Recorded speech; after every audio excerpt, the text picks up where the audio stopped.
Halo teman-teman Bahas Saham, kembali lagi dengan channel Bahas Saham. Nah tentunya teman-teman pada kesempatan kali ini saya akan kembali mencoba membahas emiten yang menurut saya pribadi ini cukup memiliki potensi yang bagus ke depannya ya. Langsung saja teman-teman, ini adalah emiten Dimas ya, Pura Delta Lestari. Nah kenapa saya katakan emiten ini cukup menarik? Di sini atau di video ini saya akan mencoba menjelaskan beberapa hal, baik dari teknikal maupun fundamental. Tapi tentunya saya akan lebih fokus kepada teknikalnya teman-teman ya. Pergerakan harganya apakah memang kedepannya akan terjadi lompatan harga gitu ya. Atau mungkin dari sisi fundamental nanti merupakan hal yang menjadi faktor pendukung. Eh, apakah nanti itu akan mendukung peningkatan harga untuk emiten ini gitu ya teman-teman. Nah jadi langsung saja yang pertama teman-teman kita akan mencoba membahas yang pertama dari teknikalnya. Nah, teman-teman, untuk emiten Dimas ini, kalau saya lihat secara sekilas ya, di sini dia terjadi konsol ya, teman-teman. Harganya tidak kemana-mana, alias terjadi konsolidasi dari harganya dari mulai periode. Nah, kalau saya lihat di sini periodenya dimulai dari Juli tahun 2022 ya. Di sini di Juli atau di bulan Juni tahun 2022. Nah untuk grafiknya ini saya ngambil grafik chart bulanan ya teman-teman untuk lebih melihat pergerakan harga sahamnya secara overall gitu. Kita tahu emiten Dimas ini juga merupakan emiten yang masih baru ya di Bursa Efek. Sini tahun 2015 dia mulai IPO, dan untuk harga sekarang sih saya bisa pastikan kalau orang membeli emiten ini di harga IPO di tahun 2015 dan menghold emiten ini sampai dengan sekarang, dipastikan dia rugi gitu ya. Karena harga pada saat dia IPO masih lebih tinggi dari harga pada saat sekarang yang terjadi gitu ya, di harga 164 pada saat saya membuat video ini. Nah, apakah harga sekarang ini sudah cukup rendah gitu ya? Ya memang sepertinya nanti bisa saya simpulkan sih cukup rendah. Nanti faktor-faktor pendukungnya tentu ada gitu ya teman-teman. Nah, di sini terjadinya konsolidasi atau harganya tidak kemana-mana itu dari bulan Juli 2022 itu sampai dengan sekarang, saya rasa ini adalah potensi teman-teman. Kenapa? Saya akan coba gambarkan yang pertama untuk garis horizontal ya, untuk menentukan titik supportnya, titik support kuat seperti itu ya teman-teman. Nah, di sini saya coba tarik garis ya. Yang pertama, saya melihat titik 140 atau 150 ya teman-teman. 147 atau kita katakan aja 150 ya. 150 ini sepertinya menjadi garis support yang cukup kuat untuk emiten ini teman-teman. Kenapa? Karena di sini terbukti ya di tahun 2015 setelah emiten ini beberapa bulan IPO, dia pernah memantul pertama di sini di tahun 2015 periode bulan Juli ya, pernah memantul di harga 150. Dan kemudian memang pada tahun 2018 terjadi breakout ya sampai ke bawah ya. Tembus lagi harganya, pecah lagi dari harga 150, tetapi hanya sementara ya. Hanya 5 bulan, periode 5 bulan dia naik lagi ke harga 150 gitu ya teman-teman. Nah, di sini bisa saya simpulkan pada titik ini, pada titik di sini, saya yakin sih saya bisa simpulkan titik 150 ini tetap menjadi titik support yang cukup kuat menurut saya. Walaupun memang beberapa periode, 4 periode di sini dia bertahan di area kurang lebih 120-an gitu ya teman-teman. Nah, di sini pada periode tahun 2020 ya, kita tahu di sini pandemi Covid, emiten ini juga turun ke harga 150 atau range harga sampai dengan 120 ya teman-teman. Nah, tetapi saya bisa simpulkan saja sih teman-teman, 150 saja kita buat untuk titik support kuatnya gitu ya. Karena memang terkonfirmasi baru-baru ini di bulan Juni tahun 2024 terjadi lagi yang namanya titik support ya, dan memang terjadi pantulan yang menurut saya tidak terlalu cukup kuat juga sih teman-teman, karena volumenya cukup rendah gitu ya. Nah, tapi ini bisa kita jadikan sebagai dasar sebenarnya teman-teman untuk titik entry atau titik buy dari emiten ini gitu ya, kalau kita memang lebih terfokus ke teknikal gitu ya teman-teman. Nah, apakah histori akan terulang gitu ya? Karena dari periode emiten ini IPO, begitu dia menyentuh harga 150, beberapa periode atau beberapa bulan ke depan emiten ini mengalami yang namanya peningkatan signifikan gitu ya teman-teman. Di sini dia memantul dari harga 150. Setelah itu beberapa periode kemudian dia akan menuju ke harga tertinggi gitu ya. Nah, kalau saya coba gambarkan, di sini secara garis horizontal dia menuju ke titik support kurang lebih di harga 270-an gitu ya teman-teman. Apakah histori ini akan terulang? Karena unik ya teman-teman. Di sini begitu dia mencapai angka 150, dia akan menuju ke angka 200-an teman-teman. Apakah histori ini akan terulang gitu ya? Nah, di sini dia pernah mengalami pemantulan harga di 150. Beberapa periode ke depan ya memang medium term ya, beberapa bulan ke depan ini dia menuju ke harga 200. Di sini terulang kembali dia menuju ke harga 150, setelah itu dia kembali lagi meningkat. Bahkan lebih kuat dari harga 270 gitu ya. Dia menuju bahkan ke sini kalau saya tarik garis horizontal ya. Dia bahkan menuju ke angka 300-an teman-teman. Nah, setelah itu dia memang turun kembali ke harga 150 dan uniknya itu terulang ya teman-teman ya. Di sini begitu dia menuju ke angka 150, dia kembali memantul dengan cukup tinggi untuk beberapa periode bulan ke depan gitu ya. Di sini memang kalau saya coba hitung, dia range tahunan gitu ya teman-teman. 1 tahun ke depan atau 1 tahun periode ke depan itu dia mengalami yang namanya periode bullish gitu ya.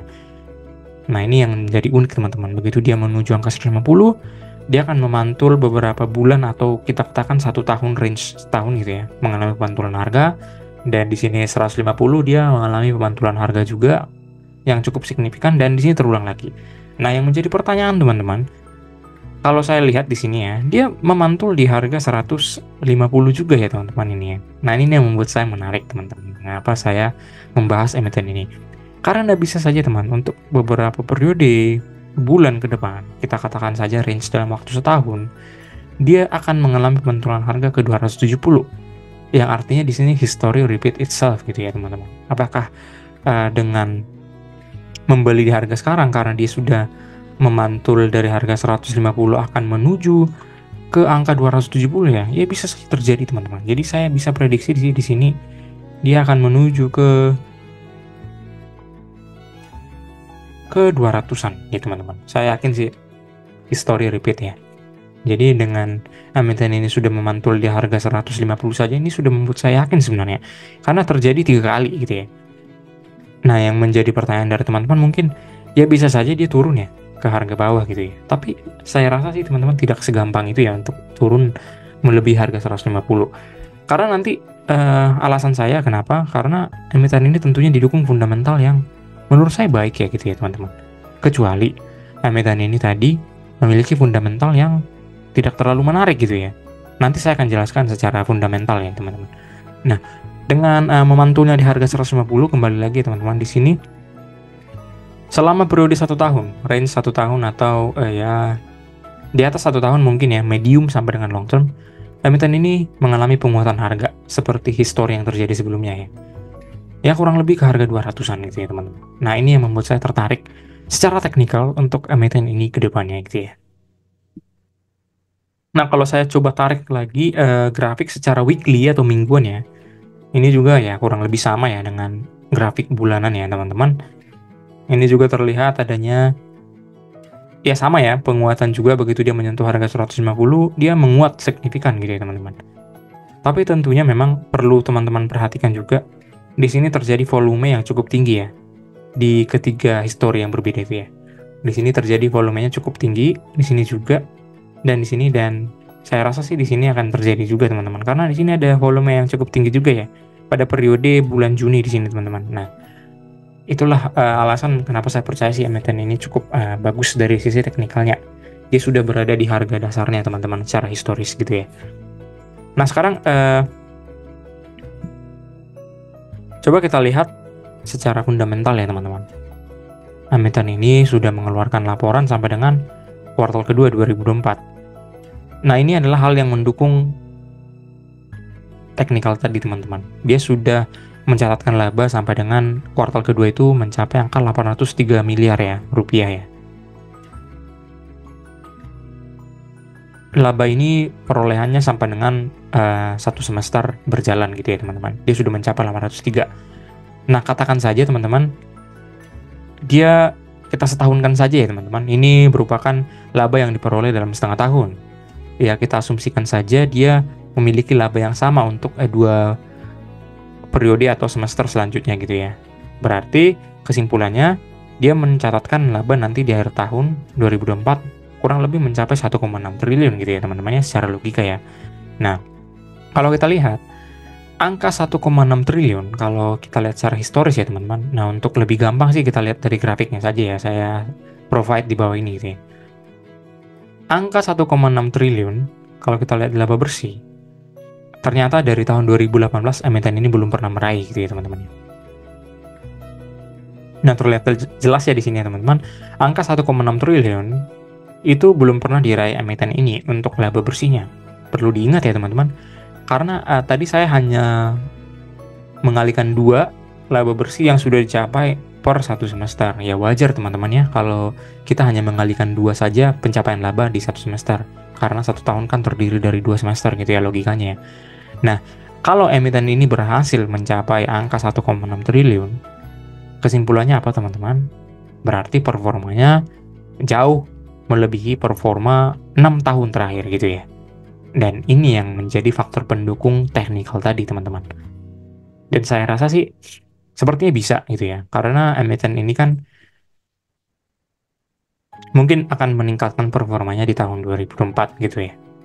Nah, kemudian dari sisi ekuitas juga kalau kita lihat di sini dia mencapai angka 6,6 triliun. Perlu kita ketahui, angka 6,6 triliun ini meningkat pesat teman-teman dari periode-periode sebelumnya gitu ya. Kalau kita lihat secara grafik ekuitas, angka 6,6 triliun ini sudah mengalami peningkatan yang cukup signifikan dari tahun 2021, yang mana sebelumnya emiten ini dari tahun 2018 mengalami penurunan ekuitas. Ya, saya kurang tahu persis apakah karena pembagian dividen yang cukup tinggi ya dari emiten ini ya.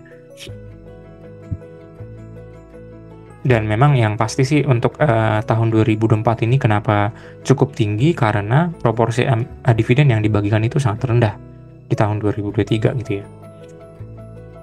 Oke, kita lanjutkan teman-teman dari sisi earning per share. Di sini dia sudah mencapai angka 33, ini yang saya katakan tadi. Kalau kita setahunkan, dia sudah jauh melampaui di 6 tahun terakhir untuk angka EPS gitu ya. Nah, ini merupakan fundamental yang baik menurut saya. Kemudian untuk posisi utang sih ya cukup rendah ya teman-teman. Ini yang membuat saya merasa tertarik juga mengenai emiten ini. Jumlah utangnya hanya 15% dari total aset bersihnya gitu ya. Jadi untuk masalah likuiditas tidak akan menjadi problem untuk emiten ini. Nah, kemudian untuk posisi kasnya juga membuat saya cukup menarik ya untuk emiten ini ya. Untuk posisi kas teman-teman di sini ya posisi kasnya sangat signifikan ya teman-teman. Sudah mencapai angka 1,8 triliun. Ya, sangat melampaui angka posisi kas yang terjadi dari tahun 2018. Yang bahkan di tahun 2020 saja dia hanya mencatatkan angka 1,4 ya. Ya, walaupun memang ini hanya masih pertengahan tahun, tapi ya overall sih menurut saya emiten ini fundamentalnya cukup bagus ya. Dan itu hal yang membuat saya tadi merasa tertarik dari sisi teknikal, yang dimana harganya sudah mencapai harga bawah, yaitu saatnya kita akumulasi teman-teman. Tidak ada hal lain selain akumulasi gitu ya.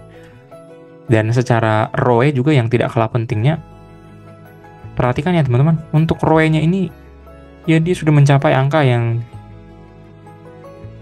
melebihi atau sekedar mencapai angka yang sama lah dari tahun 2020 gitu ya. Ya, artinya kalau kita melihat secara rata-rata harga yang pernah diraih di tahun 2020, dia mencapai rata-rata angka 200 gitu ya. Jadi angka 164 menurut saya ya sangat under value menurut saya.